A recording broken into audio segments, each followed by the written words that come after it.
Bert, A.L. Lloyd, singer, writer, broadcaster, teacher, and a great folklorist.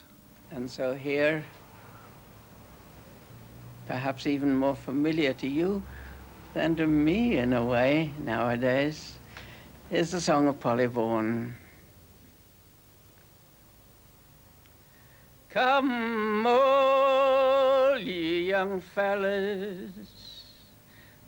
I think that's probably pitched a bit too high. As a filmmaker, my memories of him are sparked off by this rattling suburban train from London Bridge to Greenwich. I made the journey to meet Bert first in 1970. We were to plan a film together.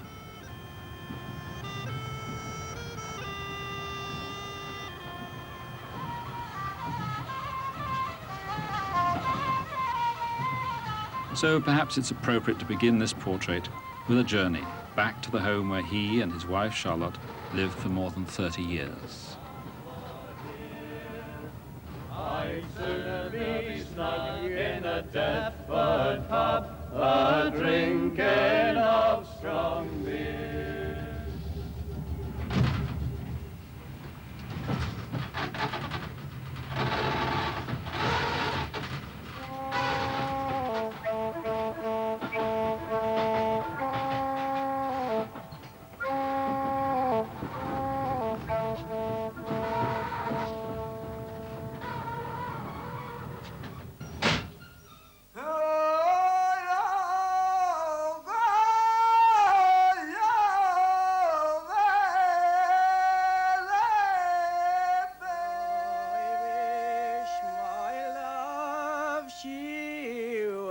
Cherry, growing on yon cherry tree, and I myself a bonny blackbird, how I would peck that sweet cherry. I wish my love she was a red rose, a-growing on yon garden wall, and I myself a drop of dew. How on that... For our film, Bert's friends and collaborators have come to this house to summon up their memories. And since no portrait of Bert is complete without living music, we have a second focal point, far to the north in County Durham. This is the Bertley Folk Club. It's a club he greatly admired and where he often sang.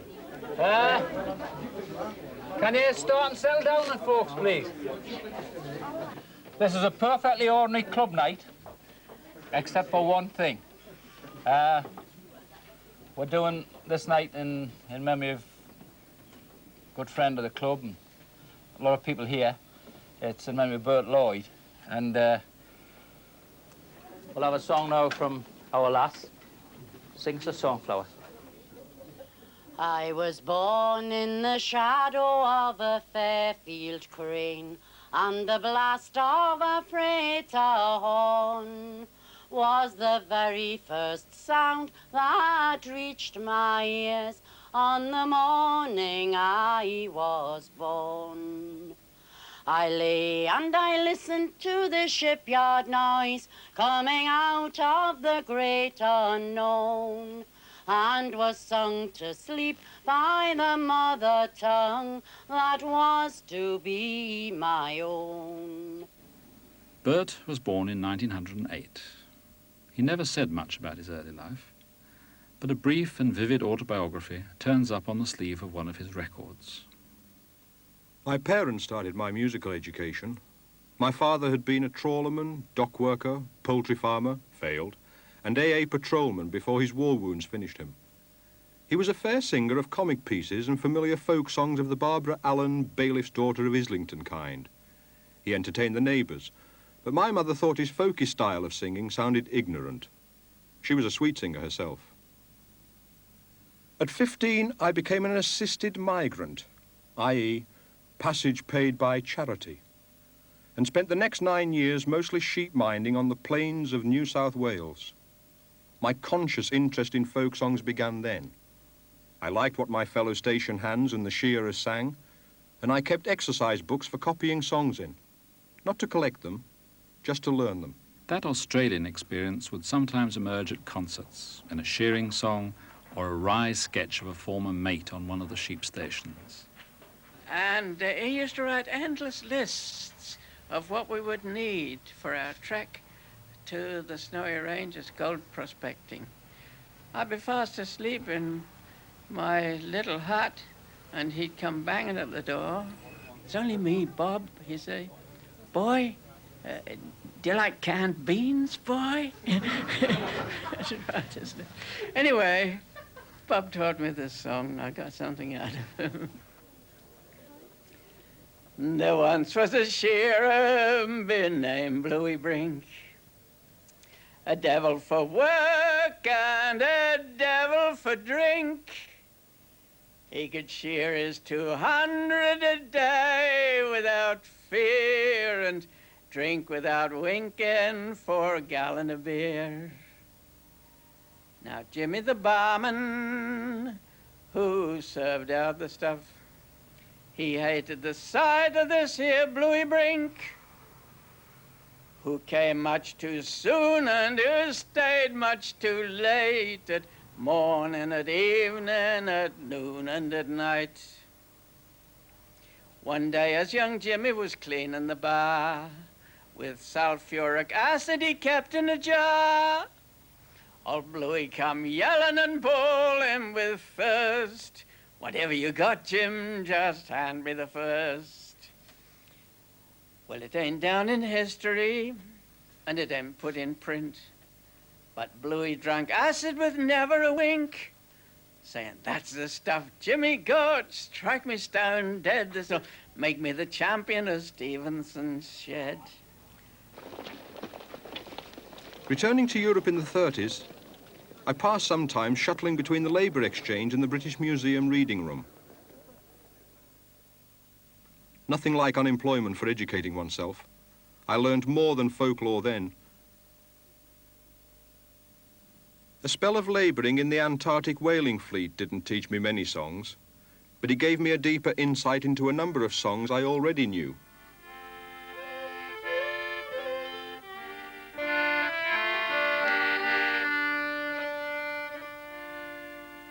We left our sweethearts and our wives a-weeping on the pier. Cheer up, my dears, we soon shall return, for it's only a fair. This is Bert writing home from the Antarctic in 1937. We've been whaling for some weeks and have been very busy. I'm an expert hookman now, and the mate says the hookers on the night shift are the best team the ship has had. We get through a lot of whales, usually 10 or 12 a shift. Each boat well manned with a keen and lively band, all for to hunt the whale.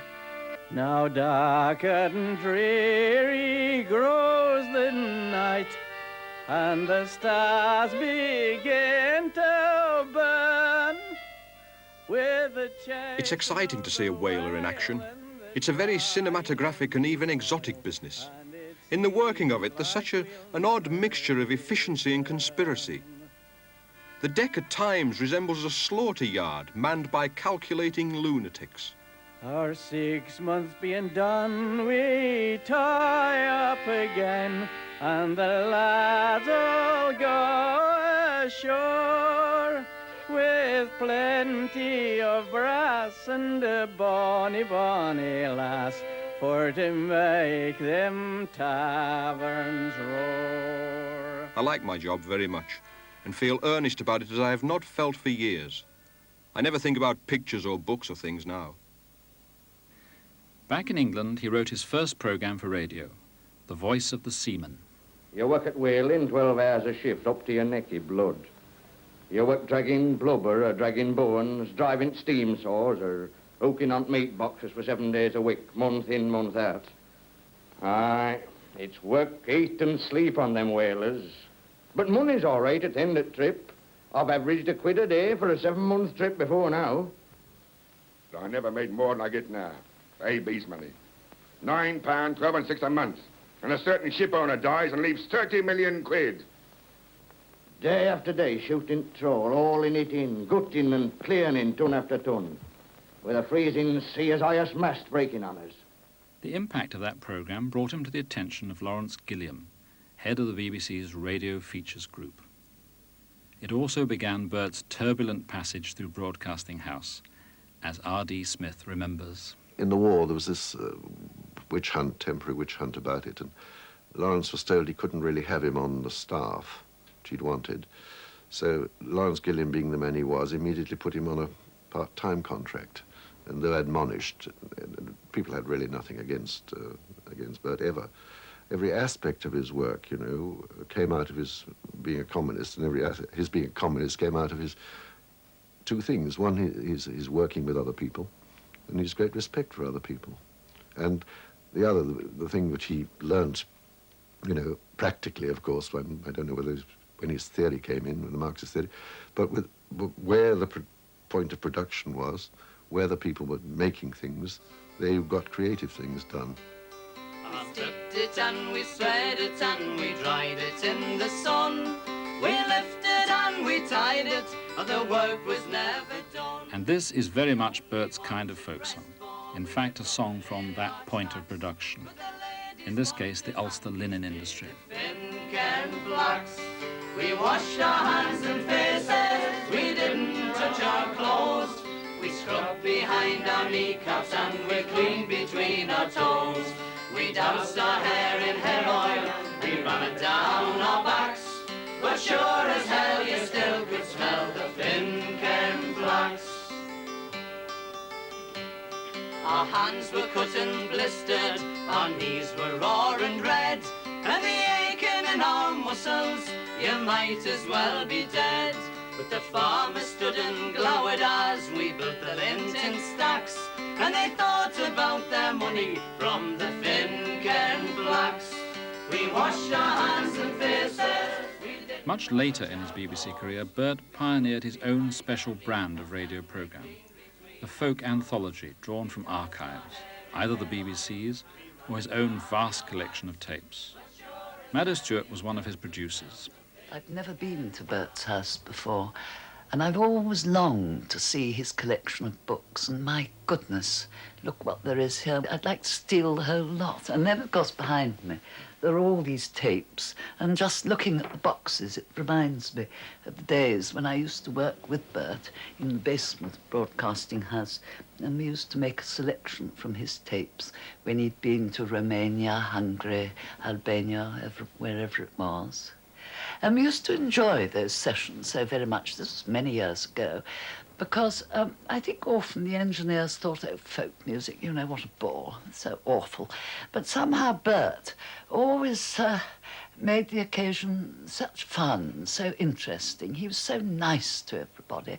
And it was sort of rather like a lesson. You'd say, Bert, why are they singing like that? And that sort of funny sound at the end of their voices. And he'd always have the answer to even more complicated questions than that.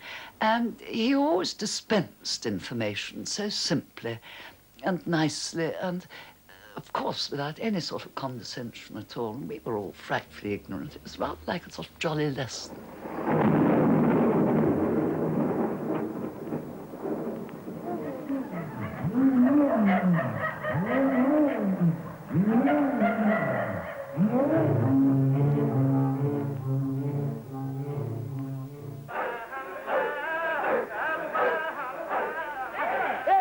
must bow, and every tongue must confess that I am God.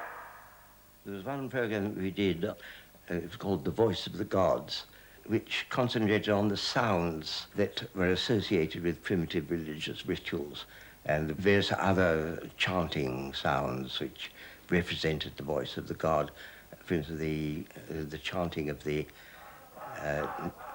whirling dervishes, which he actually recorded in, of all places, Hull.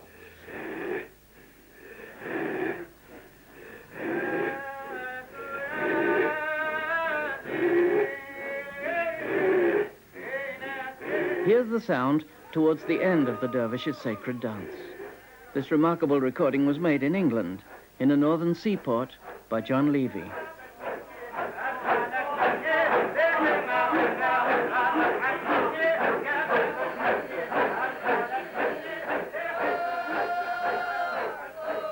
Neither Douglas Cleverton nor anyone else can explain how those dervishes came to be in Hull in the first place.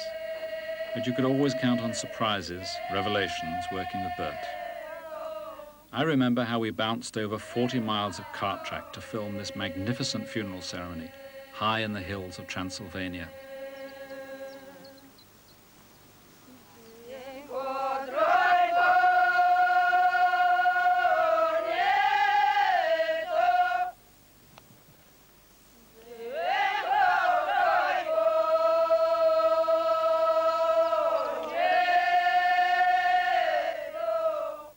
The extraordinary thing as a broadcaster was that he had the most unsuitable voice. It was a head voice, it was rather high, and you'd think, no, this won't do at all. It's not going to carry the script, it's not going to carry the words, the emphasis, whatever, but it did. That was true of his television work as well. In 1979, we set out to retrace the footsteps of Bela Bartok as he collected folk music across Hungary and Romania. Our travels took us to the district of Poderenge, which means the forest people. The villages here lie high in the mountains, bordered by deep, narrow valleys and cut off by thick forests. Until today, this isolated area has kept a material and spiritual culture of great originality. No doubt changes are taking place, but these are still communities where the ceremonial sense of life is dominant and music is a vital part of everyday existence. Births, marriages, deaths are not mere personal events affecting just the small family.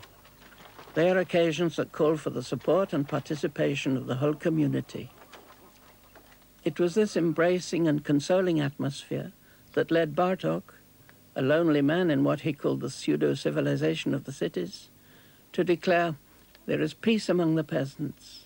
Hatred against their brothers is fostered only by the higher classes."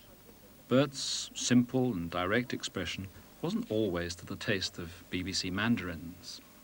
The third program, though intensely valuable, had a kind of ineffable air.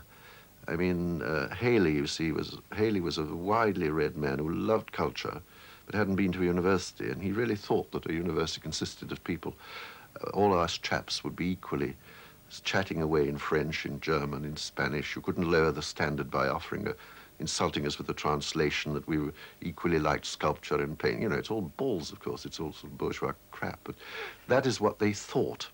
That Bert was very fine writer for the Home Service, but perhaps not quite up to the exotic standard needed for easy. Long before the third program, Bert had been at the center of a major achievement on radio. A history of the Nazis, broadcast in the early part of the war, with Marius Goring as Hitler. Until on the ruins of the wretched Germany of today, there should arise once more a Germany of power and greatness, of freedom and splendor. The shadow of the swastika caused a great stir. There were even complaints in Parliament about it being too anti-fascist. During the war, Bert was in a tank regiment, where he started a newspaper called, neatly enough, The Turret. Here he is, writing home about the paper. This week's number is by far the best. The poll was, do you want a new social system after the war, or is the present one good enough? 93% of the regiment said they wanted a new system. 7% said they didn't know. Nobody said the present system would do. A copy of The Turret is going to the Imperial War Museum each week. It ought to shake someone there. His writing for radio had brought him a job on Picture Post. His editor was Tom Hopkinson. I remember being interested in him because he'd made this series of programs about the rise of the Nazis, which seemed to me an extraordinary feat, a feat of erudition and scholarship. And I expected some sort of professorial character to come. And when I was talking to the person who'd done these programs, and to see Bert, who was so direct and natural, and clearly anything but a professor, who'd made these programs that were dependent on research, I was really astonished that he should have done this. Bert Hardy, photographer. We were the most sort of permanent team together. I think it's just because we clicked. No other way about it. We got on very well. We all liked the same sort of subjects and things and drinks. And he was a terrific man for food. He really knew food. And there was a famous French restaurant in Tiger Bay in Cardiff. And we went there every lunchtime and every night. And he knew his wines. He knew his wines. And of course, he knew how to speak French. The two Berts, Lloyd and Hardy, covered every kind of story, from refugees to the latest starlet of the post-war cinema. This is, what's her name now, Christine Norden. We were going up north to just do a touring around. That's Bert there acting as a model. Reading the Daily Telegraph? Yeah. Well, it was hers, I suppose. Oh, that's Bert. I would say that was the Gorbals. Obviously, they made a great team. Bert Hardy would dash about grabbing the pictures. Bert Lloyd would remain in the background, moving around quietly and picking up the details to build the story. That was how we worked on our filming trips too. It was always a case of the tortoise and the hare. The crew would rush from location to location while Bert filled these little notebooks with his neat, sloping hand. The text of a song, the name and age of a singer, a local legend. Everything was ferreted out and noted down with his own brand of quiet, passionate intensity. The two Berts did a famous report on life around the Elephant and Castle district for Picture Post. Bert Hardy remembers that the problem was always to make the first contact, to find a way into the community. And then a voice from over the road said, "Ah, taking me a picture of me, love." You see, and looked for him, this very buxom lady. And I thought, you know, contact. Somehow, something told me. So I said, "What's it like round the back?" So come and have a look. And I'm in this little backyard, which all go one onto the other, where there are little bits of washing hanging up. And then through the corner of my eye, I saw a couple on a settee. So I said, "What's it like inside?" Come in and have a look. Went in, and this couple were laying there. She was a young pro, and he was a Canadian who'd just come out of prison. And I don't know what they'd been at all night, but they were tired, you know, and they couldn't care less. And I'd said to Maisie, "What's your name?" She said, "Maisie." And I said to her, "Oh, what'd you do?" She said, she thought for a minute. "Oh, I work." Well, I said, "Where?" She said, "Piccadilly." And I said, "Where?" She said, "Lion's Corner House." That's how she used to be in bed of a morning with her woodbine. And that's when she was having her bath before she went on duty at night. One night as she lay drowsing, she was ready for her bed. The captain heaved a sigh and said, "Oh, I wish you was a maid. For your curly hair and your rosy cheeks, they have beguiled me. I've often wished with all my heart you could me sweetheart be." Oh, hold your tongue, dear captain. You know such talk's in vain. And if our shipmates come to know, they would make sport and game. But when that way to get ashore, some pretty girls we'll find for to ramble along with us bold lads, seeing you're that way inclined. The song, I'm told, is Short Jacket and White Trousers. It's about that situation that seems to have been much more common in the 18th century than now, where a girl dresses as a man and signs herself aboard a ship for some reason, usually to look around the ocean for her missing boyfriend. And and as often as not, her deception, for some reason, is never discovered. The lads in the forecastle must have been a very modest lot somehow in those days, because there was this girl swinging in her hammock all night with impunity. Unfortunately, I don't think it happens now. For a while when I was a young fellow, misspent youth, I worked in ships. I never discovered that any of my shipmates were girls dressed as boys. It's possible that I didn't investigate far enough, but I doubt if they were really. Short jacket and white trousers, anyway. About a few days after, we docked in Baltimore. This girl appeared in her petticoats, which made the captain roar. A sailor I have been on board, but a maid I'm going ashore. You've missed your chance, dear captain, adieu forevermore. Suggested one year that we should do a singing pub somewhere in Suffolk as a Christmas story. Do it in time to be ready for Christmas. And I said, fine, but do you know anything about music? Have you any idea? And Bert said he thought he knew a little. And I said, do you know if they sing regularly? He said, oh, yes, they always sing. He said, I've been there to sing with them. So I began to realize I was up to my depth, rather. So I said, by all means, go and take Bert Hardy with you. And a lovely story resulted from it. And I've no doubt he contributed a great deal to the entertainment. And here is that same pub, filmed in the 1950s by the folklorist Peter Kennedy. He took her to some shady brum, and there he laid her down. Says she, young man, I think I feel, oh, I'll go round and round. Wait, my fellow, give me out, Larry, wait for the dear old day, and the one through nuts that poor girl had, she threw them all away. It was the early days of the war, and we were asked to go off and do a story on a trawler. I think we went up to Fleetwood, pretty sure we did. And Bert, of course, he had been a seaman, so that was it.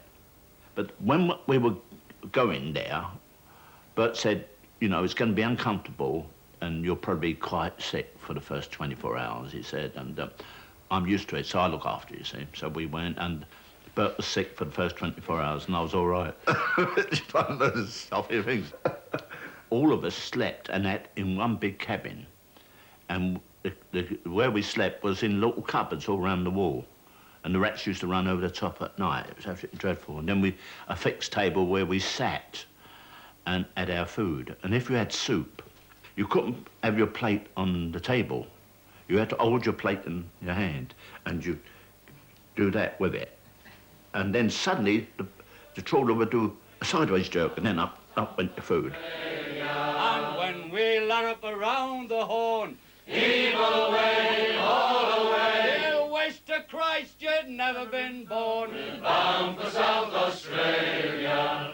All away, you rolling king. Evil away, all away. All away, you hear me sing. We're bound for South Australia. There's only one thing grieves my mind. Evil away, all away. That's leaving Nancy Blair behind. We're bound for South Australia. All away, you rolling king. Evil away, all away. All away, you'll hear me sing. We're bound for South Australia. In the post-war years, there was a great revival of public interest in folk music. As far as my memory allows me, what happened was that Ewan McCall and myself got together, around 1950, maybe a year or so before. Ewan was an actor by trade, and he had, quite apart from being an actor, a very large and very fine repertory of Scottish songs, which he sings, of course, magnificently, particularly ballads. And I knew and was interested in quite a number of English traditional songs too. And who should come up to me after the show but this rather jolly, round little man who was Bert Lloyd, you know. We had to clear out of the theatre. It was a cupboard theatre, and we didn't have it for very long, so we had to get out before the caretaker got shirted. So we went out into the street. I remember it was a cold winter's night, and we stood there for an hour talking about music, and Bert told me he was working on this anthology of miners' songs, which later was called Come All You Bold Miners. And I was fascinated by the idea. First of all, I didn't know there were that many miners' songs. I thought there were maybe half a dozen extant, but Bert told me that he'd got hundreds. You know, I thought this is the kind of exaggeration that I'm prone to, rather than this man, you know. The merry month of May. To mark the start of the Festival of Britain, Mining Review, together with Coal magazine, is sponsoring a prize contest to discover some of our lesser-known miners' songs. As me and me mother was going to walk, we met with a devil, it was of the dark. Up with me pick, it was of the knee. I knocked off it all like wide it looked. Most miners, Geordies particularly, will know that song that Roland Robson is singing. Its name is The Collier's Rant, and it's what we call a folk song. At one time, there used to be a lot of these songs in the coal fields, but few of them ever got written down, and now many of them are dying out. But I believe there are many miners who still know them and are perhaps making them up for themselves. The kind of songs I have in mind are about a miner's work or his home life, his pastimes, or about mine disasters or strikes or trade union struggles. On that particular night that I first met Bert, I remember standing and singing the Gresford disaster to him, and the Collier Laddie, that was the other one. The Collier Laddie was a song that I'd got from my mother. She used to sing it while she was ironing, you know, and it's a most beautiful text. It's a very early tune. It goes, I've travelled east, and I've travelled west, and I've travelled our Kirkcaldy. But the bonniest lass that e'er I spied, she was full in her collier laddie. Laddie, oh laddie, the bonniest lass that e'er I spied, she was following her collier laddie. Well, Bert says, you've got to send me that. You've got to send me that song, you know. We want to collect them before they disappear, so we're having a competition with prizes. If you know any of these songs of the coal fields, please send them to me. My name is A.L. Lloyd, and you'll find full particulars in the May issue of Coal magazine. And we hope to bring you some of the best of these songs in future editions of Mining Review. All of the hogs will Johnny me laddie, all of them through me canny and ho. All of the hogs will Johnny me laddie. Our first work together was indeed a survey of urban and industrial song. It took us right into the mining communities. When you get a close, intimate society, you find their homemade songs are often of deadly serious concern to the in-group. The songs they admire are craft songs coming straight out of the hazards of working life.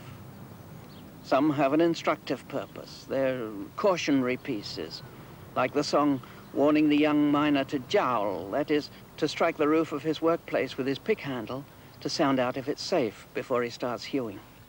Jowl, jowl, and listen, lads, you'll hear that cold face walking. There's many a marrow missing, lads, because he wouldn't listen, lads. Me father always used to say, it walks me than you, you've got to coax that coal along and not be riving and chewing. So jowl, jowl, and listen,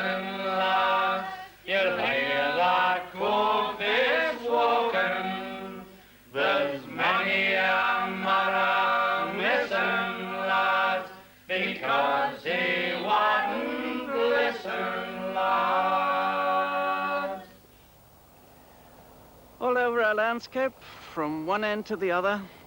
We've got high culture for fine taste and pop culture for fancy dreams, and both are commodities for the big dealers, the international entertainment corporations.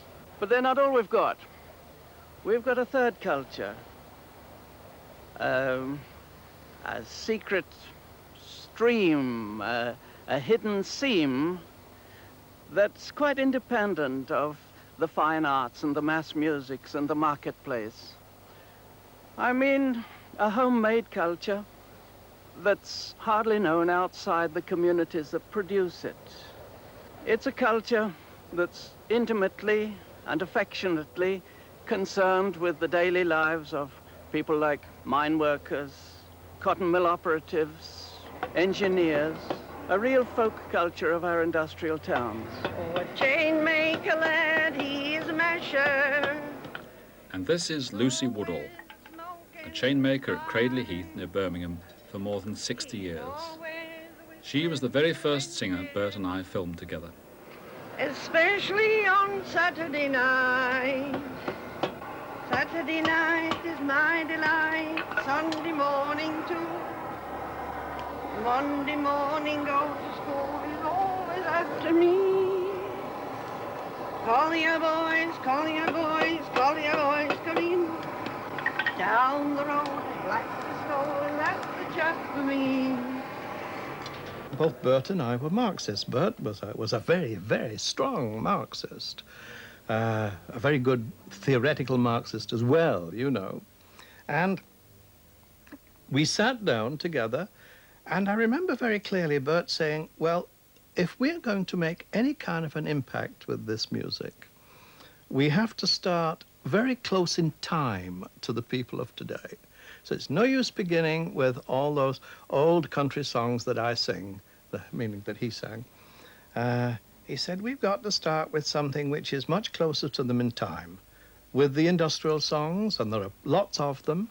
They're songs that really know what love and desperation, lucky strike and long frustration are about. They're reports from a changing society, but they're based on a tradition that seems and sounds eternal.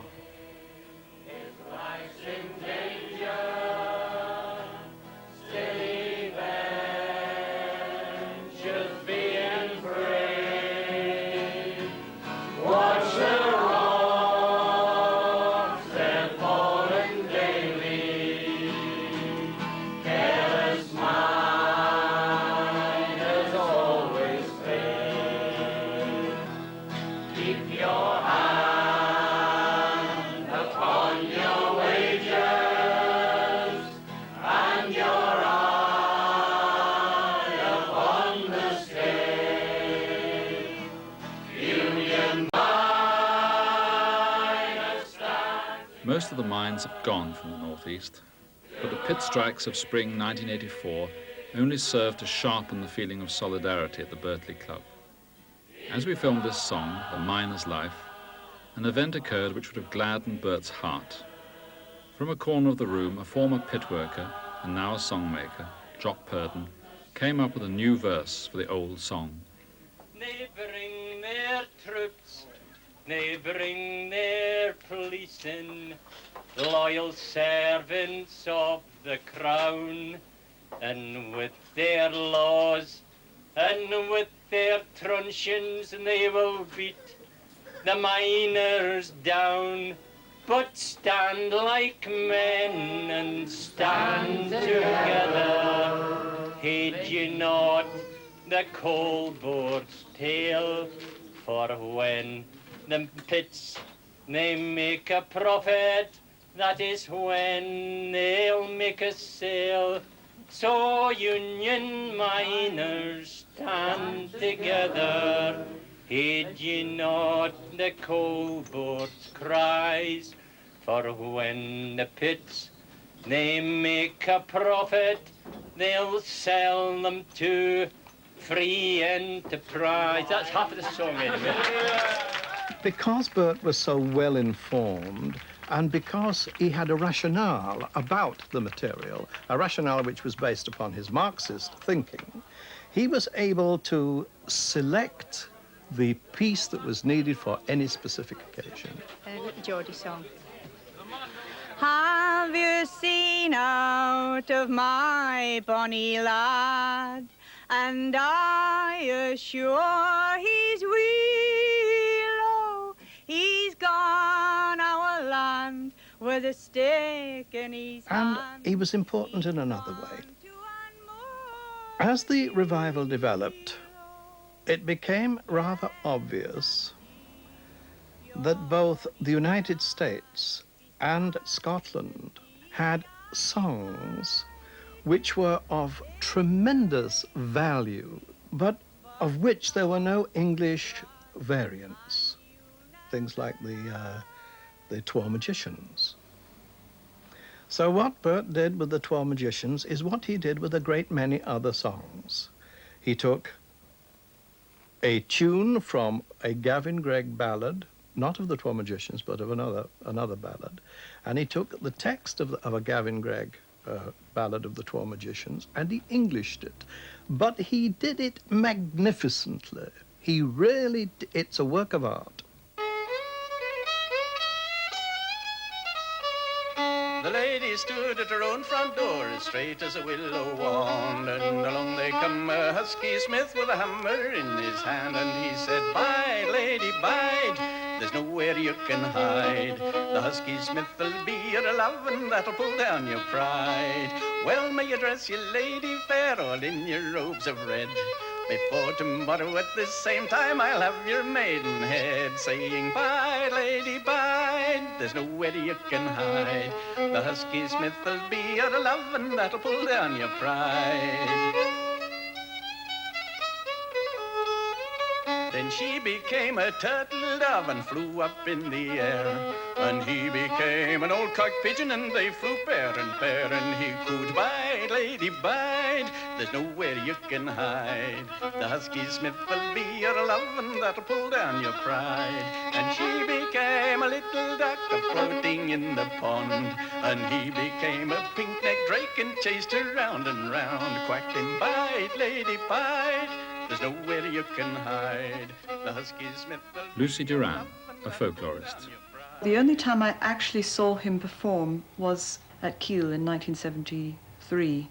It was at the end of the day, and everybody had given their papers and so on, and we were all feeling a bit tired, and we ended up in somebody's room with a bottle of whiskey, and suddenly Bert came along, and people were singing and playing instruments and so on, and Bert said, "I remember, I have a nice song I think I can sing for you." "And the ship wherein my love shall sail."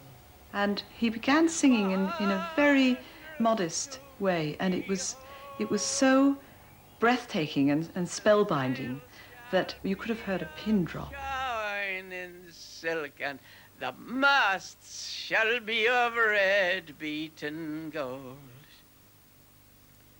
So she dressed herself in her gayest clothing, most glorious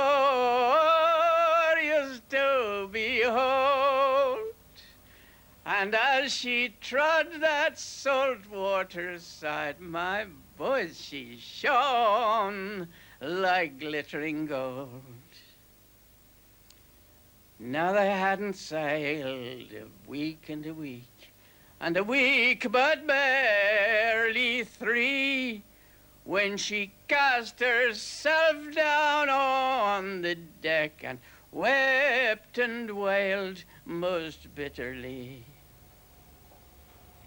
"Oh, hold your tongue, my dearest love, let all your sorrows be. I'll take you where them white lilies grow, all on the bottom of the sea." And as she turned herself round and about, so tall and tall he seemed to be, until the tops of that shining ship no taller were than he. And he struck the topmast with his hand, the mainmast with his knee, and he broke that shining ship in two and dashed it in the bottom of the sea. North Carolina, 1976.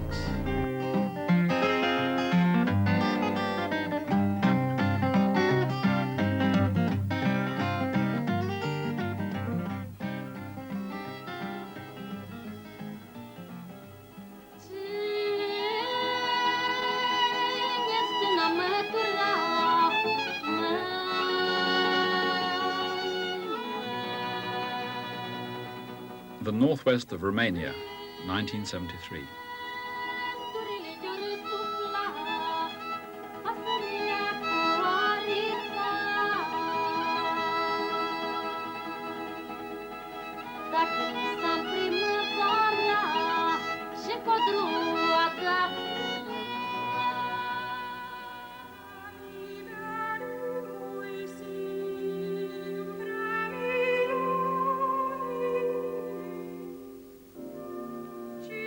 Hungary, 1979.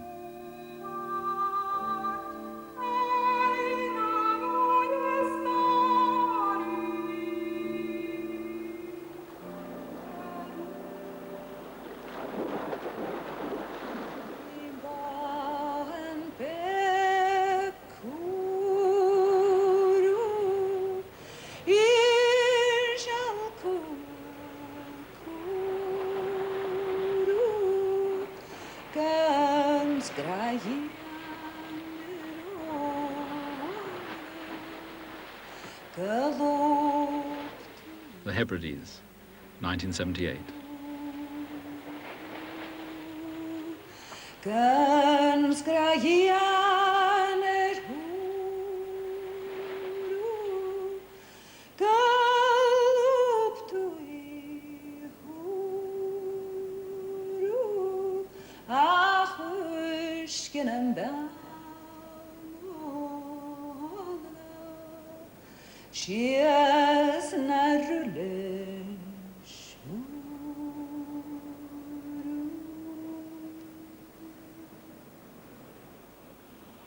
And all those journeys began back in Greenwich, in the study, with me sitting in this chair listening to Bert, explaining, demonstrating, speculating.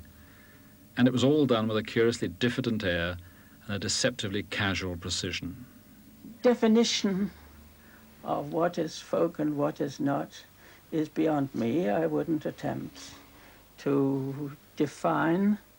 After all, it's like the difference between day and night.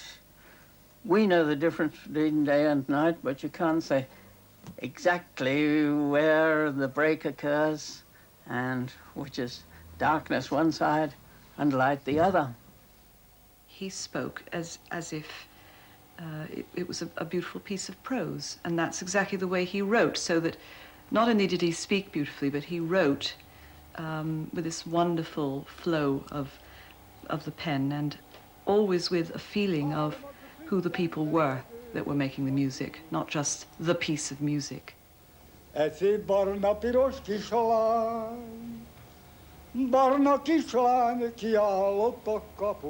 delight, his sheer delight in music, plus his incredible breadth of knowledge, was astounding.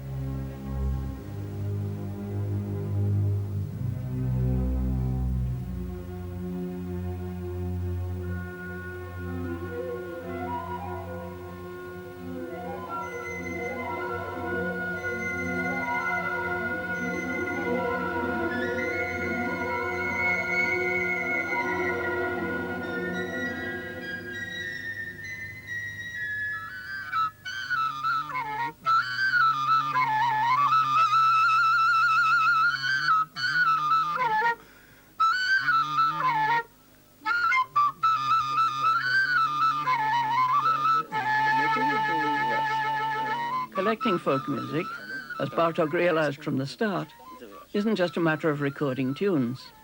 There are details to be got, measurements to be made. A folklorist's work is a mixture of science and art. This is a wedding in Transylvania. Powerful symbolic meaning is put on dressing the bride's hair for the first time in the style of a married woman. It's the sign that she's leaving one state for another, even one family for another. She's bid farewell to her maiden liberty and her free will. It's not only the pain of having her hair pulled that brings the tears. And as the older women who know all the rules for preparing the bride are at work, the bridesmaids sing a momentous song telling her not to weep, though an uncertain fate awaits her in her mother-in-law's house, where a stick is kept on the crossbeam that's just the right length for the bride's back.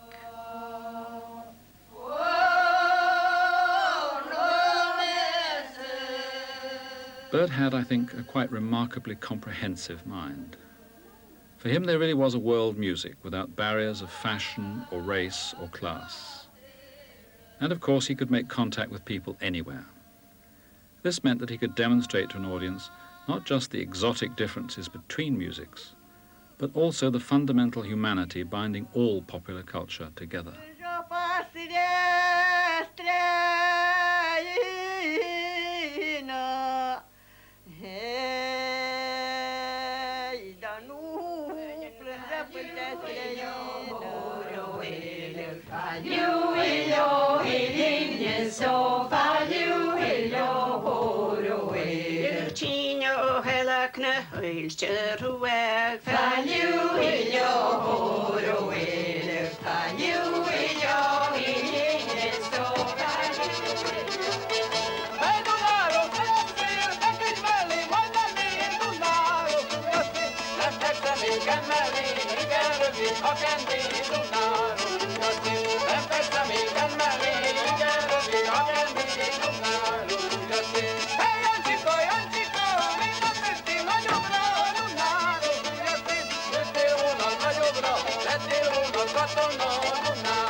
Shady Grove, my little love, Shady Grove, I say.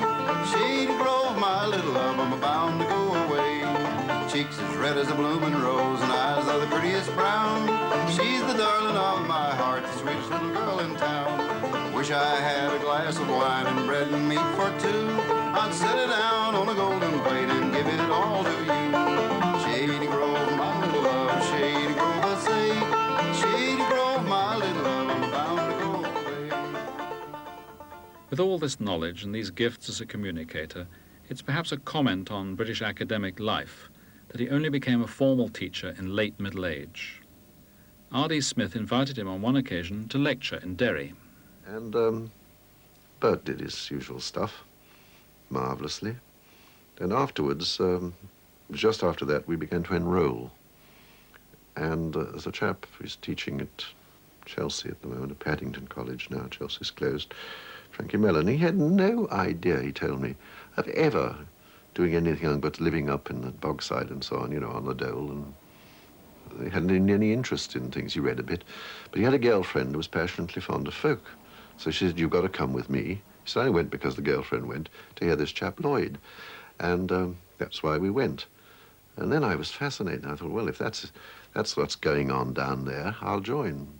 So he joined, and he got it. He got a degree, he got an MA, he's got a teaching diploma, and he got a university post. He would suddenly go to the tape recorder and pull out a tape, and then the whole thing would come to life, whereas until then it had just been, for me, it had just been something rather dry out of a book. But Bert had a way of bringing everything to life and giving it the human element. He had this great capacity, which all good teachers should have, going straight forward to people without any attempt to woo them or to charm them or to do anything. Just there he was, there was the stuff, there it was, beautifully, perfectly recreated, and there was somebody's life changed. This is a tune called The Road to the North. This is Alistair Anderson. He says that without Bert's encouragement, he wouldn't be playing today.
As far as he was concerned, he was the instrument through which this folk song material was recorded.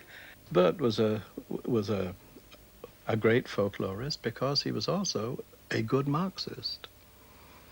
There was no contradiction in the two positions. His political beliefs were 100% sincere and 100% part of him. They were so much his picture of life that he would be quite unimpressed by, I don't know, the exposure of Stalin as what he was, or some of the Russian actions since the war ended. These wouldn't affect his fundamental beliefs, because these were beliefs not so much about politics or about the regime in one country as about the nature of human life. And he had this extraordinary capacity of convincing his collaborators or his friends and even his enemies without appearing to do so. This is a tremendous virtue. It really is. It's an enormous virtue. With a thousand Marxists like Bert, I'm sure we'd have had the revolution in Britain already, you know. A heart condition got steadily worse in the 1970s, and by 1981 had put an effective end to his travels. But in the study, or out here in the garden, we went on planning new expeditions together, because his mental vigour shone through his physical frailty. Bert died in the September of 1982. We miss him. Farewell to Tawafi, adieu Mormon hills, and the dear land of Cremond, I bid you farewell. We're bound out for Greenland and ready to sail, in hopes to find riches in hunting the wild.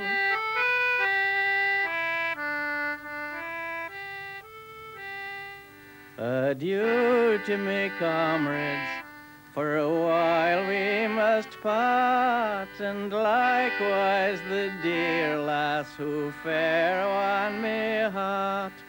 and the cold ice of Greenland my love will not chill, and the longer me absence, more loving she'll feel.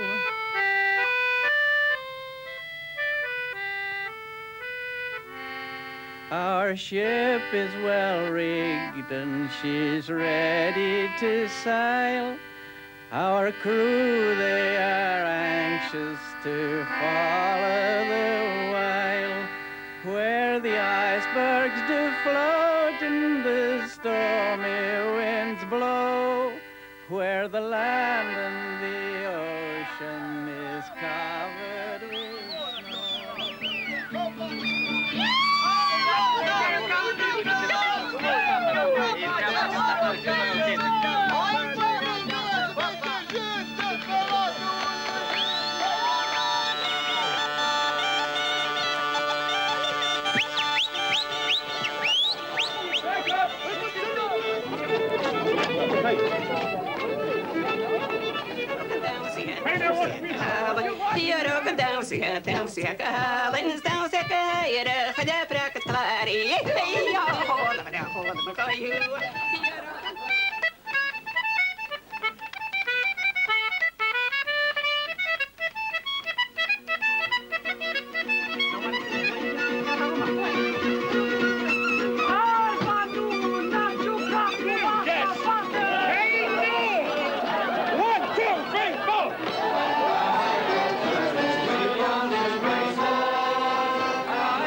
Oh, hello,